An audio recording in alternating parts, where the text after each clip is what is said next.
दोस्तों, सावन का महीना कब से शुरू हो रहा है और कितने सोमवार पढ़ेंगे, इसका समापन कब होगा और सावन के महीने में कौन से वह काम हैं जो आपको भूल कर भी नहीं करने हैं, सब कुछ आज की वीडियो में आपको बताने वाले हैं। साथ ही साथ एक ऐसा उपाय आपको बताएंगे जिससे कि आपकी जो भी मनोकामना है, आपकी मनोकामना भी पूरी होगी और धन की कमी अगर जीवन में है तो जीवन से धन की कमी भी दूर हो जाएगी। तो आज की वीडियो बहुत ही खास है, विशेषकर उन लोगों को जो अपने जीवन के दुखों को और कष्टों को दूर करना चाहते हैं। क्योंकि आपको बता दें, सावन के महीने में महादेव बहुत ही प्रसन्न मुद्रा में होते हैं और अपने भक्तों की सारी मनोकामना को पूरा करते हैं। और देखिए, इस बार जो सावन की शुरुआत हो रही है, आपको बता दें, सोमवार के दिन से ही हो रही है। और ऐसा अद्भुत संयोग इस दिन बन रहा है कि आप इसमें कोई भी उपाय करते हैं, आप समझ लीजिए कि आपका वह उपाय सफल भी होता है और महादेव के आशीर्वाद से आपको अपने जीवन में वो सब कुछ मिल जाता है जो आपको चाहिए। अब बहुत सारे लोग हैं जो सावन के महीने में कुछ ऐसे काम करते हैं जो उन्हें नहीं करना चाहिए, और जो लोग व्रत रखते हैं सावन का, उन्हें कौन सी चीजें भूल कर भी नहीं खानी है, उन चीजों का सेवन नहीं करना है। तो सावन के महीने का इंतजार है न, जितने भी महादेव के भक्त हैं वो सभी करते हैं, क्योंकि महादेव ही एक ऐसे देव हैं जो अपने भक्तों से सबसे जल्दी प्रसन्न हो जाते हैं और जरा सी पूजा से भी प्रसन्न हो जाते हैं। यही कारण है कि उनका एक नाम भोले बाबा भी है। वो इतने भोले हैं कि जरा सी पूजा से अपने भक्त को वह सब कुछ दे देते हैं जो उसके भाग्य में भी नहीं लिखा होता है। और सावन के महीने में महादेव पृथ्वी पर आते हैं और अपने भक्तों के घरों में वास करते हैं, अपने भक्तों के जीवन से दुखों को, कष्टों को दूर करते हैं। और महादेव का जो भक्त उनकी पूजा अर्चना पूरी सच्ची श्रद्धा से करता है, कुछ उपायों को करता है, उसके जीवन को सुख से बहुत जल्दी भर देते हैं। तो देखिए, सावन के महीने में कोई एक दिन महत्वपूर्ण नहीं होता है, कोई एक दिन खास नहीं होता है। सावन के जितने भी दिन होते हैं, सारे के सारे बहुत उत्तम होते हैं, और जितने भी सोमवार होते हैं वह तो अपने आप में बहुत उत्तम होते हैं। तो सावन में पड़ने वाले जितने भी सोमवार होते हैं, ऐसा समझिए कि यह आपके जीवन में चमत्कार का काम करते हैं और महादेव के आशीर्वाद से आप अपने जीवन में सब कुछ, सुख, धन, वैभव, सब कुछ प्राप्त कर लेते हैं। तो देखिए, आपको बता दें, साल 204 में सावन की जो शुरुआत हो रही है वो 22 जुलाई 2024 सोमवार के दिन ही हो रही है, जो कि महादेव को ही समर्पित होता है। और जो समापन होगा सावन के महीने का वो होगा 19 अगस्त 204 को। इस बार सावन के महीने में 5 सोमवार पड़ेंगे जो बेहद ही शुभ हैं। तो देखिए, पहला सोमवार जो है वह 22 जुलाई 2024 है ना, और दूसरा सोमवार जो पड़ेगा वो 29 जुलाई 2024 को पड़ेगा। तीसरा सोमवार जो पड़ेगा वह 5 अगस्त 2024 को, और चौथा सोमवार पड़ेगा 12 अगस्त को, ठीक है ना। और पांचवा जो सोमवार है वह 19 अगस्त को पड़ेगा। पांचों के पांचों सोमवार बहुत ही शुभ है, बहुत ही उत्तम है, बहुत ही अच्छे अच्छे योगों का निर्माण हो रहा है। साथ ही साथ आपको बता दें कि जो 22 जुलाई को पहला सोमवार पड़ने जा रहा है ना, पहले सोमवार का जो आरंभ हो रहा है, इस दिन हो रहा है सर्वात सिद्ध योग का निर्माण, प्रीति योग का निर्माण। साथ ही साथ आपको बता दें कि इस दिन आयुष्मान योग भी बन रहा है, और इसमें आप कोई भी उपाय करते, आपका उपाय बहुत जल्दी सफल होता है। महादेव की कृपा आपको बहुत जल्दी मिलती है। तो चलिए अब बात कर लेते हैं कि कौन सी चीजें हैं जो आपको सावन सोमवार व्रत में बिल्कुल भी नहीं खानी है, और एक ऐसा फल जिसे आपने भूल कर भी खा लिया या आप इसे खाते हैं तो ऐसा समझिए आपका जो व्रत है वह कहीं ना कहीं पूर्ण नहीं होता है। और ऐसी कौन सी चीजें हैं जो आपको भूल कर भी नहीं करनी है, क्योंकि ऐसा आप करते हैं तो ऐसा समझिए कि कहीं ना कहीं आप अपने जीवन के दुखों को और कष्टों को और बढ़ा लेते हैं। अब देखिए, पहली गलती जो ज्यादातर लोग करते हैं वह क्या करते हैं कि हर व्यक्ति ऐसा नहीं करता, लेकिन कुछ कुछ लोग होते हैं जो कोई व्यक्ति फल देता है या किसी से मांग कर व्रत में फल खा लेते हैं। तो अगर आप सोमवार का व्रत रखते हैं, सावन सोमवार का, या कोई भी व्रत आप रखते हैं, आपको कभी भी किसी दूसरे से मांगकर फल नहीं खाना है, क्योंकि अगर आप ऐसा करते हैं तो आपका व्रत कहीं ना कहीं खंडित हो जाता है। तो यह गलती आपको बिल्कुल भी सावन सोमवार के किसी भी व्रत में भूल कर भी नहीं करनी है। दूसरी चीज कि कोई भी व्रत आप रखते हैं सावन सोमवार का, ठीक है ना, आपको किसी भी व्यक्ति की निंदा नहीं करनी है, बुराई नहीं करनी है। आपको झूठ तो बिल्कुल भी नहीं बोलना है, क्योंकि कोई व्यक्ति अगर व्रत करता है, ठीक है ना, चाहे महादेव का करते हैं आप या कोई भी व्रत करते हैं, और आप उसमें कहीं ना कहीं थोड़ा सा भी झूठ बोलते हैं, तो आपको आपके व्रत का फल नहीं मिलता है। तो ये काम भी आपको व्रत में भूल कर भी नहीं करना है। तो चलिए अब बात कर लेते हैं, कौन सा फल है जिसका सेवन है ना आपको कभी भी नहीं करना है, मतलब व्रत में कभी भी नहीं करना है, भूल कर भी नहीं करना है। आपके आस पड़ोस में जो भी लोग हैं, आप उनको भी यह बात बताएं कि आप में से जो जो लोग व्रत रखते हैं, उन सभी को इस फल का सेवन भूल कर भी नहीं करना है।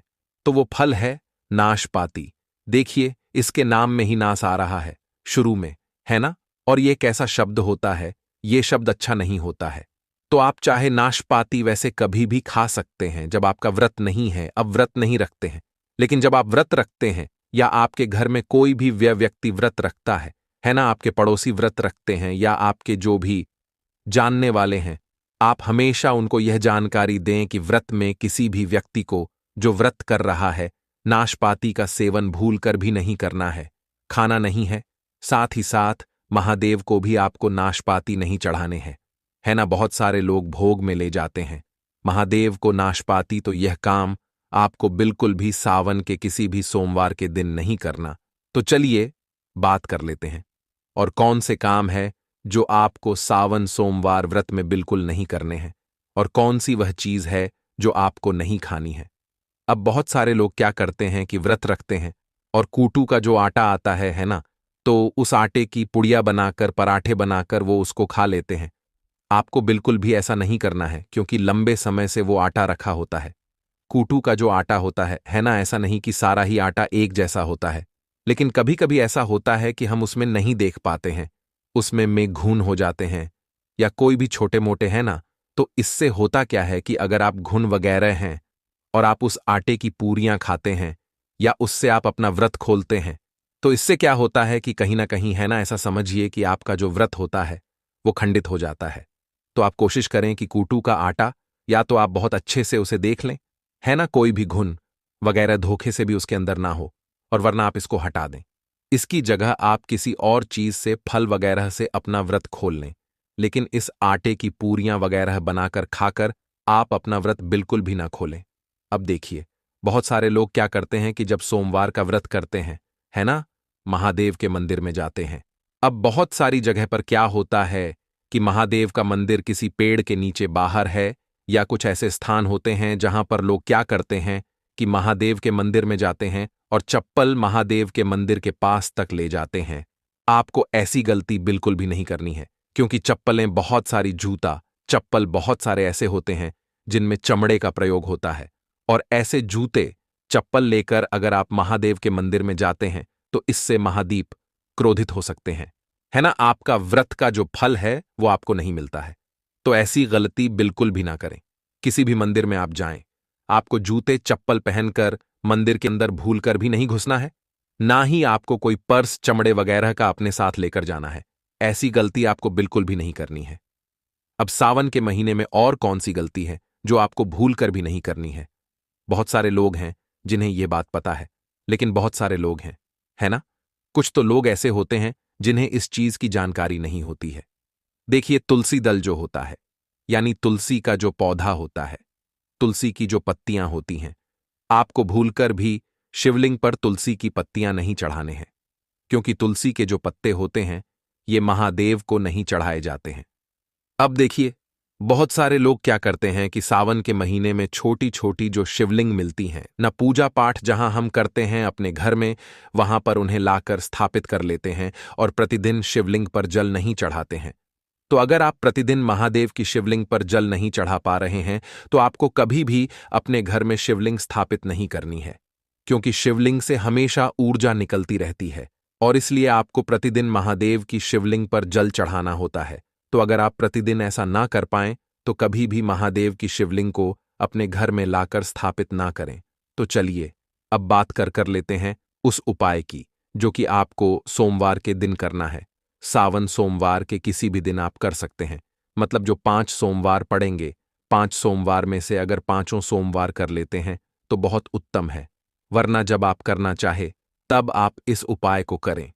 तो देखिए, आपको करना क्या है, अगर आप चाहते हैं ना कि आपके घर में धन की वर्षा हो, माता लक्ष्मी की कृपा आपके ऊपर बरसे और देखते ही देखते आप महाधनी महाकरोड़पति बन जाएं, तो आपको सावन सोमवार के दिन महादेव को बेलपत्र जरूर चढ़ाना है।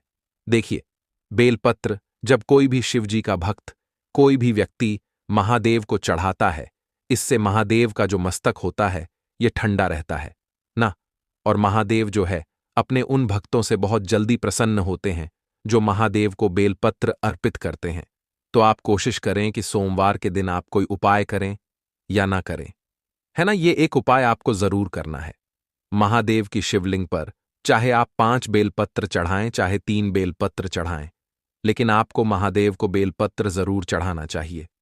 अच्छा, बेलपत्र तो बहुत सारे लोग चढ़ाते हैं, उन्हें पता भी है, लेकिन गलती कहां कर देते हैं लोग। देखिए, बहुत सारे लोग खंडित बेलपत्र जो होते हैं, जो पत्ते कटे फटे होते हैं ना, वो बेलपत्र महादेव को चढ़ा देते हैं।